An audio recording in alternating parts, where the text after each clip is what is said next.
咁大家幾好嘛？今日咁咧，我知道今日個主題係感恩啦。咁我今日第一首歌咧就會揀黃妍嘅《黃妍》，係啦。咁我首歌個言咧係語言個言，係啦。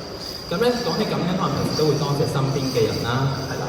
咁但係我哋可能淨會忽略咗自己嘅，所以今日我哋揀呢首歌咧，就係想提醒大家記得得閒多啲讚下自己啦。好。